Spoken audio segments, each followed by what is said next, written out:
자, 이것 좀 여쭤보겠습니다. 지금 그 소년범 논란으로 네. 지금 배우에서 은퇴 선언한 조진웅 씨 이걸 가지고 이제 이준석 개혁신당 대표가 이재명 대통령을 겨냥했어요. 그러면서 대통령에게 문제 없는 것으로 취급되는 게 연예계는 은퇴 사유가 되고 있다. 뭐 이런 주장을 했는데 이거 좀 나눠서 질문을 좀 드리겠습니다. 일단 그 조진웅 배우의 그 그러니까 과거 학교 다닐 때 잘못한 행동 이 부분에 대해서 본인이 모든 책임을 지고 은퇴하겠다. 연예계 은퇴 선언을 했습니다.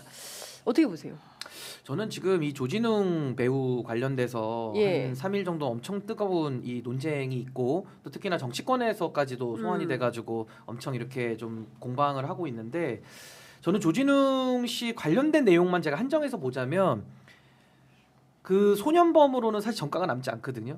그러니까 전과가 남지 않는데 그 네. 부분에 대한 것이 그럼 어떻게 알았어요? 그러니까 취재가 돼서 지금 이 부분이 보도가 되고 또 이게 굉장히 오래전 일이잖아요. 그러니까 소년법이라는 것이 전. 이게 이제 30년 사실은 그 형벌의 위하적 차원보다도 이제 교화 네. 교화의 측면으로 이제 소년법은 접근을 하고 있기 때문에 저도 뭐 그 제가 구체적인 내용까지는 다 알아보지는 않았지만 네. 어쨌든 그 소년법상의 처벌받는 내용이 세상 앞에 드러난 거잖아요. 그렇다라고 한다면은 저는 그 과정에서 있었던 어떤 뭐 정보 취득에 있어서의 뭐 여러 가지 문제점들 이런 것들 네, 저는 네. 당연히 비판받아야 된다고 저는 보고 예. 동시에 저는 공인의 책임성도 저는 강조를 해야 된다고 봐요. 그러니까 결국에는 그 당시에 소년범으로서 피해자들이 분명히 있을 거고 네. 그때 당시에 피해 보신 분들은 우리가 지금 이름도 모르고 그렇습니다. 그분들이 어디서 어떻게 살고 계신지도 우리 사실 관심이 많이 없잖아요. 예. 그러니까 그런 차원에서는 이게 무슨 일도 양단식의 누구 말이 무조건 맞고 누구만이 무조건 맞다라고 저는 양자택일 할 수 있는 문제는 아니라고 보고 네. 소년범으로서 처벌받은 내용이 어떻게 그럼 세상 앞에 튀어나와가지고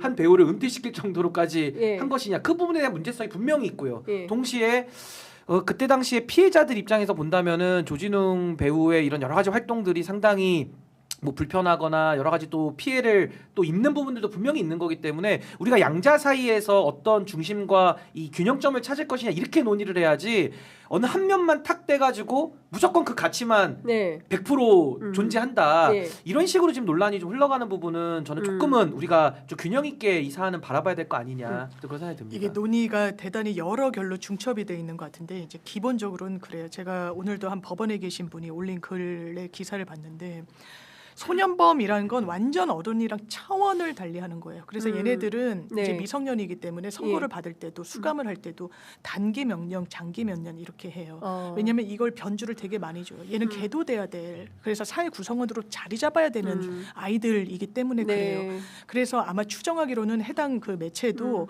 이 정가 관련한 뭔가 공식적인 그런 기록을 확보해서 쓸 수는 없었을 겁니다. 이건 거의 김경호 불가능에 변호사가 가까웠거든요. 디스패치 기자가 소년법 70조를 위반했다.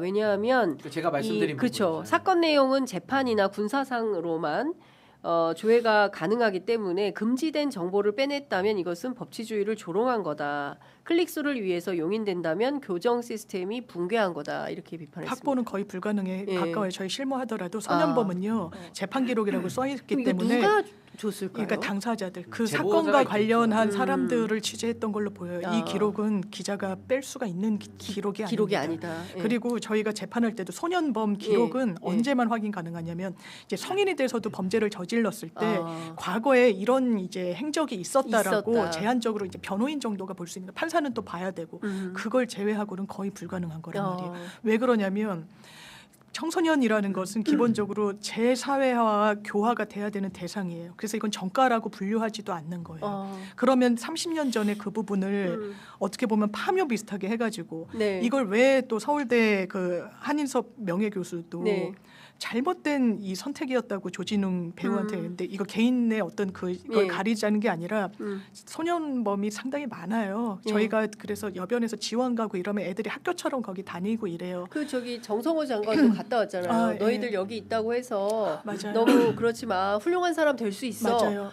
장발장 봐봐. 네. 그렇게 될 수 있는 거야. 뭐 희망을 잃지 말고 네. 열심히 공부해서 될 수 있어. 이렇게 희망을 심어주잖아요. 그래서 오히려 이제 털어놨던 되게 유명 작곡가도 있었고 이게 하나의 본인들한테는 설레가 되고 길라잡이라는 표현을 썼는데 그럴 수 있는 거예요. 내가 언제까지 낙인 받으면 아무것도 못하는 거거든요. 그럼요. 평생을. 예. 그건 맞지 않는데 다만 이제 일부에서 불편한 시각을 가지신 분들은 이게 피해자가 있는 범죄 아니냐. 그러면 이제 대단히 정의로운 부분으로 이제 자리매김하는 배우가 됐다 보니까 피해자한테는 그게 이제 고통이지 않겠냐는 말씀 주시는 부분도 전 이해는 되는데 저는 큰 틀에서는 이거를 사람의 누구나 잘못은 하고 살아요. 20, 30년 이 부분에 대해서 너는 매장돼야 돼. 넌 사회 활동을 하면 안 돼. 이거는 저는 최소한 건강한 사회는 아니라고 그러니까 저는 생각이 이게 원칙과 예외를 혼동하면 안 되고 원칙과 구체적인 사례를 또 뒤섞어서 얘기할 필요는 없잖아요. 그러니까 소년범에 대해서 우리 사회가 가져야 될 따뜻한 시선, 그건 당연히 우리가 더 키워나가야 될 부분인 거고 동시에 어떤 아이가 나중에 성공을 해서 어떤 대중적인 사랑을 받거나 공적인 역할을 또 수행하는데 거기서 또 피해자들이 받을 고통도 우리가 외면할 수는 없는 거거든요. 그렇습니다. 그러니까 이거를 제가 일도 양단식으로 하는 게 이거는 원칙을 가지고 논의하는 거니까 좀 불가능하다는 거고 또 하나는 조진웅 배우가 그래서 책임을 통감하고 은퇴를 선언했는데 그걸 가지고 이런 이준석 같은 반정치꾼들이 네. 이재명 대통령까지 끌고 들어와가지고 이 정가 논란을 벌이는 것 자체가 이런 걸 비판을 해야 되는 거예요. 네. 그러니까 저는 조진웅 배우의 은퇴를 통해서 아까 제가 강조드린 그 피해자들에 대한 강조 부분 네. 그것도 어느 정도는 뭐 피해자들 입장에서도 그동안에 뭐 고통을 겪으셨던 부분에 대해서는 또 우리 사회가 못 살펴본 건 좀 죄송한 마음이지만 어찌됐든 본인이 책임지고 은퇴를 한다는 선언까지 한 마당에 이걸 가지고서 더 2차, 3차로 조진웅 배우를 때릴 필요는 없는 거거든요, 사실은. 네, 네. 그러니까 저는 이거는 조금 더 우리가 균형 있게 바라봐야 되고 어느 한 가치도 소홀히 할 수는 없는 겁니다. 근데 그렇습니다. 이걸 가지고 정치적으로 활용하면서 이재명 대통령 때리게 하고 조진웅 배우가 은퇴 선언까지 했는데도 물고 늘어져서 정치화하려는 이런 의도, 이건 명백한 현실의 문제잖아요. 그렇습니다. 이걸 지금 비판하고 우리 사회가 이 공론장에서 퇴출시켜야 되는 거 아니냐. 맞습니다. 또 그런 생각이 듭니다. 예. 그 정치적으로 위중한 사건이 있을 때마다 연예인 사건이 많이 터지죠. 오늘 아침에 이제 뉴스공장의 김어준 공장장도 그 얘기를 하던데, 저도 특이하게 봤습니다. 유례없이 뭐 박나래 씨 사건, 조진웅 배우 사건 이런 게 막 줄줄이 터져가지고 다른 연예인들도 또 나오대요. 그러니까요. 소소하게는. 그렇습니다. 네. 중요한 것은 12.3 비상계엄 내란을 극복하는 과정에서 이 역사적 상황을 우리가 어떻게 이해하고 바라보고 사실은 굉장히 많은 기획 보도들이 쏟아져야 되는 것이고요. 그리고 우리 매체들이 해야 될 역할이 분명히 있습니다. 그럼에도 불구하고 논점 이탈, 논점 이탈의 과정에 우리 언론이 기여하고 있다면 그거는 좀 스스로 반성하고 되돌아볼 일이다라는 생각이 좀 듭니다.